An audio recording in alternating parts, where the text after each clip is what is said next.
Namaskar. Welcome to our weekly podcast Mindful Wellness by Mohan Yoga School. आज फिर हम आपके सामने योग से संबंधित बहुत ही महत्वपूर्ण जानकारी लेकर आए हैं और मेरे साथ स्टूडियो में उपस्थित हैं योगा गुरु डॉक्टर मोहन कार्की जी, जो द योगा गुरु इंस्टीट्यूट के संस्थापक भी हैं। आज हम उनसे योग के बारे में कुछ और अच्छी जानकारी हासिल करेंगे। Welcome sir to the studio. नमस्ते रचना जी। नमस्ते सर। सबसे पहले आज मैं आपसे जानना चाहूंगी कि प्राणायाम, ब्रीदिंग एक्सरसाइज, ये कैसे काम करती हैं और ये क्या होता है। हम लोग तो सिर्फ ये ही जानते हैं कि ब्रीदिंग एक्सरसाइज होती है, ज्यादातर लोग ऐसा जानते हैं, बट उसको आप थोड़ा डिटेल में समझाइए कि ये कैसे वर्क करती है। ये बहुत इंपॉर्टेंट प्रश्न है। कई लोगों को प्राणायाम अभ्यास क्या होता है ज़्यादा डेप्थ में समझ नहीं होती है, जिसके कारण से सही ढंग से प्रैक्टिस नहीं कर पाते हैं। प्राणायाम दो शब्द मिलकर के बनता है, प्राण प्लस आयाम। प्राण ऊर्जा के नियंत्रण के माध्यम से इसके प्रभाव को विस्तार करने का साधना, इसको हम कुंभक साधना भी कहते हैं। तस्मिन् सति श्वास प्रश्वासयोर गति विच्छेद प्राणायाम। श्वास प्रश्वास के जो सामान्य गति होती है, इसमें ऑटोमेटिक एक तरह से ब्रीदिंग चल रहा होता है। इसमें हमारा अवेयरनेस उतना प्रॉपर नहीं हो पाता है। जब हम अवेयरनेस के साथ श्वास को नियंत्रण करते हुए अभ्यास करते हैं तो इनहेल ब्रीथ के साथ शरीर के अंदर ऑक्सीजन के साथ साथ ब्रह्मांडीय ऊर्जा का प्रवाह अंदर जाता है, इसकी अनुभूति होने लगेगी। जब हम श्वास को बाहर निकाल रहे होते हैं, अवेयरनेस के साथ बाहर निकाल रहे होते हैं, तब हमारे शरीर के अंदर से मेटाबॉलिक वेस्टेज, कार्बन डाइऑक्साइड शरीर से बाहर निकालने के साथ साथ शरीर के अंदर हल्केपन का विकास होता है। इस तरह से श्वास भरते समय भी पॉजिटिव ट्रांसफॉर्मेशन, श्वास रिलीज करते समय भी पॉजिटिव ट्रांसफॉर्मेशन, इस अनुभूति के साथ साथ ब्रीथ के अभ्यास को प्राणायाम कहते हैं। जी, सर क्या प्राणायाम कई प्रकार के होते हैं? क्योंकि कॉमनली अनुलोम विलोम जो है लोग उसी को प्राणायाम समझते हैं, बट शायद प्राणायाम के कई प्रकार होते हैं, तो वो बताइए क्या होते हैं। जी, शास्त्रों में प्राणायाम के बारे में अलग अलग शास्त्रों में अलग अलग व्याख्याएं मिलती हैं। अगर हठ प्रदीपिका, घेरंड संहिता जैसे महत्वपूर्ण ऑथेंटिक शास्त्रों को देखें तो प्राणायाम को अष्ट कुंभक के नाम से बताया गया। सहिता सूर्य वेदश्चा उज्जयी शीतली तथा वस्त्रिका भ्रामरी मूर्छा केवली चा अष्ट कुंभका। इस तरह से घेरंड संहिता में 8 कुंभक के बारे में बताया गया। इसी तरह से हठ प्रदीपिका में भी सूर्य वेदी, उज्जयी, शीतली, शीतकारी, वस्त्रिका, भ्रामरी, मूर्छा और प्लावनी कहा गया। तो इस प्रकार के अलग अलग प्राणायाम पद्धति है। इनके मूल में श्वास नियंत्रण ही है, इसीलिए बहुत ज़्यादा नाम में जाने की जरूरत नहीं है। सामान्य लोगों के लिए सबसे हितकारी, सबसे उपयोगी प्राणायाम के अगर कुछ नाम कहें तो ब्रेथ रिटेंशन टेक्निक्स, कुंभक के साधना में अनुलोम विलोम और नाड़ी शोधन, भस्त्रिका और ओम चैंटिंग, उद्गीत प्राणायाम, कपालभाति क्रिया, और इसके साथ साथ ये सूर्यवेदी, चंद्रवेदी, शीतली, शीतकारी, उज्जयी जैसे प्राणायाम बहुत प्रभावकारी होते हैं। ये अभ्यास कई प्रकार के बीमारियों को जड़ से दूर करने में सक्षम है।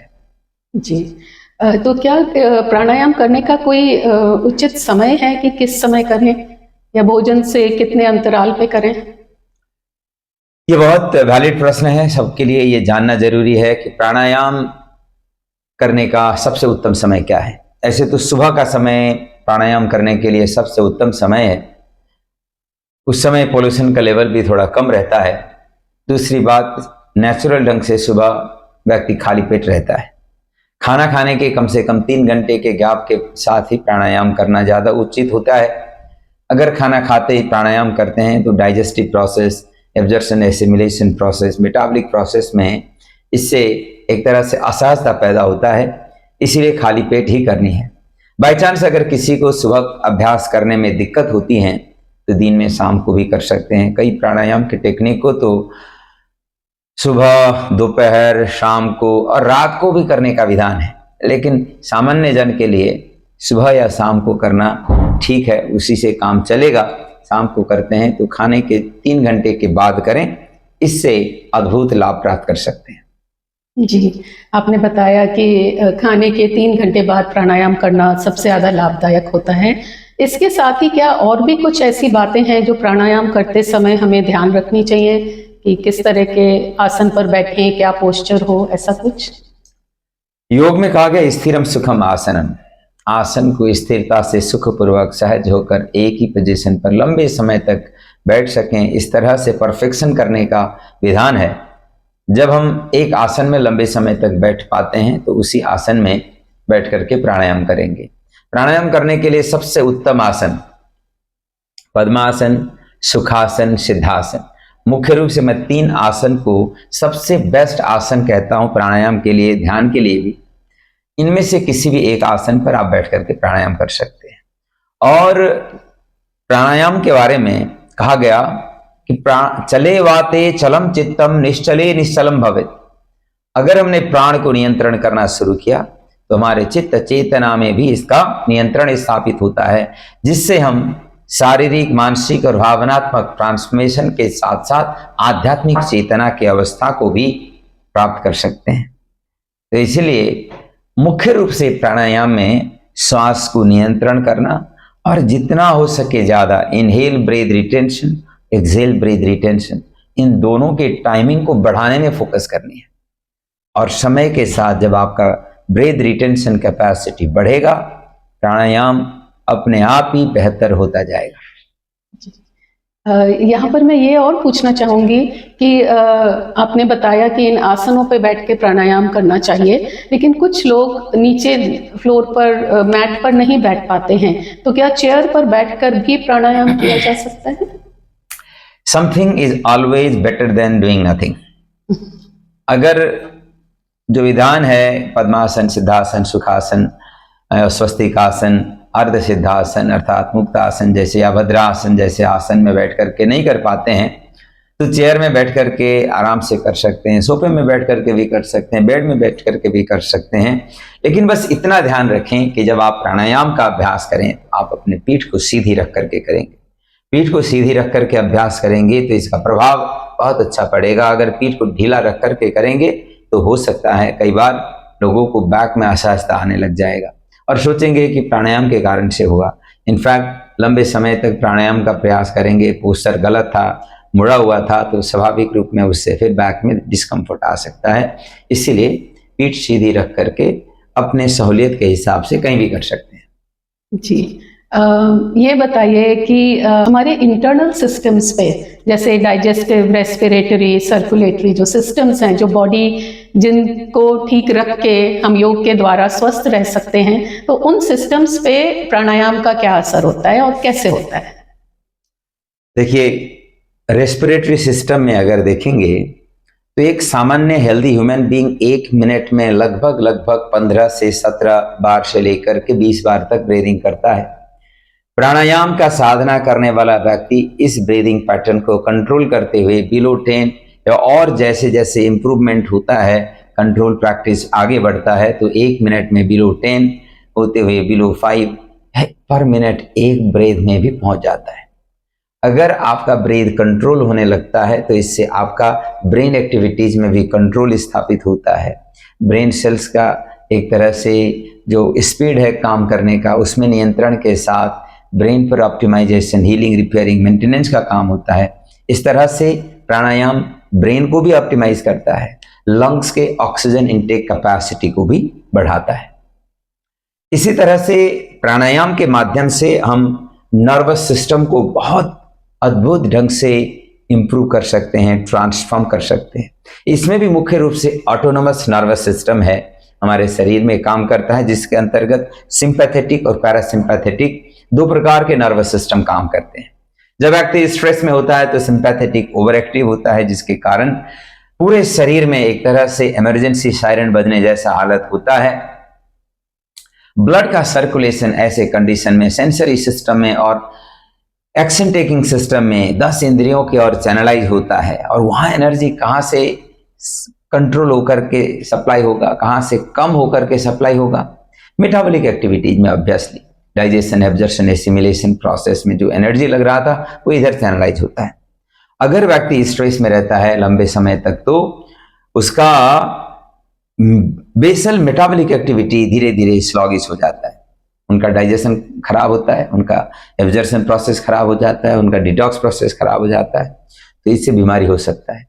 जब हम प्राणायाम का अभ्यास करते हैं तो इससे सिंपैथेटिक और पैरासिम्पैथेटिक नर्वस सिस्टम के फंक्शन में कंट्रोल आ जाता है। हर कठिन परिस्थितियों में भी मन को स्टेबल बना करके इन सिंपैथेटिक और पैरासिम्पैथेटिक के बीच में संतुलन स्थापित करने का काम प्राणायाम करता है, जो स्ट्रेस मैनेजमेंट के लिए सबसे बड़ा पावरफुल टूल है। आज तक दुनिया में इससे इफेक्टिव कोई भी दूसरा टेक्निक नहीं है स्ट्रेस मैनेजमेंट के लिए जितना प्राणायाम काम कर सकता है। इसी तरह से इसका अगर मस्कुलर सिस्टम में देखें तो हीलिंग, रिपेयरिंग, मेंटेनेंस प्रोसेस को इंप्रूव करता है। इम्यून सिस्टम के हिसाब से देखें तो इम्यून सिस्टम को ये एम्पावर करता है। ऑक्सीजन के सप्लाई के साथ साथ सेलुलर डिटॉक्सिफिकेशन प्रॉपर होने के साथ सेल्स का जो हेल्थ इंप्रूव होते ही धीरे धीरे लिम्फेटिक सिस्टम भी और पावरफुल होने लगता है, जिससे रोग प्रतिरोध क्षमता भी बढ़ जाता है। तो इस तरह से प्राणायाम शरीर को संपूर्ण रूप से आरोग्य की ओर जाने के लिए एक माध्यम बन जाता है। जी। आपका ये कहना है कि प्राणायाम हमें बीमारियों से दूर रहने में भी सहायक है, इस प्रकार? बीमारी तो कैसे हम बीमारी तो लगभग सभी प्रकार की बीमारी में प्राणायाम एक तरह से चमत्कार की तरह काम करता है। हमने देखा है प्राणायाम से हाई ब्लड प्रेशर, अगर किसी को बहुत ज्यादा हाई बीपी हो तो आधा घंटे अनुलोम विलोम प्राणायाम का रूटीन रखें, कम से कम 1 महीने से 3 महीने तक करें। हालांकि डे 1 से फर्क पड़ेगा, लेकिन 3 महीने के अंदर अंदर ब्लड प्रेशर स्टेबल हो जाएगा। मैक्सिमम टाइम 3 महीने कह रहे हैं, लेकिन आधा घंटा रोज करना है। अगर किसी को स्ट्रेस ज्यादा रहता है 20-25 मिनट रोज अनुलोम विलोम प्राणायाम करने का आदत बनाएं, इससे स्ट्रेस पूरी तरह से कंट्रोल में आ जाएगा। अगर किसी को पार्किंसंस का प्रॉब्लम है या अनिद्रा का प्रॉब्लम है, रात के समय में शाम को समय में रादर कम से कम 20 मिनट का अनुलोम विलोम प्राणायाम, इसमें नाड़ी शोधन, उसमें आधा आधा कर लें, आधा अनुलोम विलोम आधा नाड़ी शोधन अभ्यास रोजाना शाम को करना शुरू करें, पार्किंसंस स्टेबल हो जाएगा। अगर किसी को अल्जाइमर का समस्या है, मेमोरी लॉस का प्रॉब्लम है, रोज करीब करीब 20 मिनट अनुलोम विलोम प्राणायाम, ओम चैंटिंग, उद्गीत प्राणायाम, भ्रामरी प्राणायाम का अभ्यास करना शुरू करें। अल्जाइमर, पार्किंसंस, मेमोरी लॉस के प्रॉब्लम ये सब के सब अपने आप ठीक हो जाते हैं। और किसी का डाइजेस्टिव सिस्टम में प्रॉब्लम है, किसी का लीवर में प्रॉब्लम है, पैंक्रियाज में प्रॉब्लम है, प्रोस्टेट में प्रॉब्लम है, हाँ उससे भी ज्यादा किसी को हार्मोनल प्रॉब्लम है, तो इन अभ्यास को रोज करने से पूरी श्योरिटी के साथ लाभ मिलता है। जी, बहुत अच्छे से डिटेल में आपने समझाया कि ये प्राणायाम कैसे उनका करके हम स्वस्थ रह सकते हैं। आपने अभी उद्गीत बोला, उद्गीत क्या ओम चैंटिंग को ही उद्गीत कहते हैं? उद्गीत प्राणायाम का दूसरा नाम हम ओम चैंटिंग कह सकते हैं।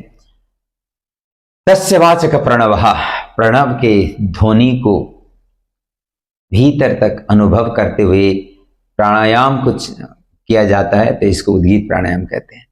इसमें श्वास भरते समय भी और श्वास छोड़ते हुए भी रिदमिक फ्लो के साथ शरीर के अंदर गुंजन को पैदा करते हुए, कंपन को पैदा करते हुए, वाइब्रेशन को पैदा करते हुए उसके प्रभाव को अनुभव किया जाता है। प्रीमोडियल साउंड हमारे शरीर के अंदर और बाहर भी गूंज रहा है, उस साउंड के बीच में हार्मोनी स्थापित करने का प्राणायाम को उद्गीत प्राणायाम कहते हैं। यही ओम चैंटिंग है। जी, बहुत अच्छे से आपने समझाया सभी प्राणायाम के बारे में, और मुझे उम्मीद है व्यूअर्स से मैं रिक्वेस्ट भी करती हूँ कि हमारा पॉडकास्ट को ज़रूर देखें और please leave comment and subscribe our channel. हमें इंतज़ार रहेगा आपके कमेंट्स का और आपके प्रश्नों का भी।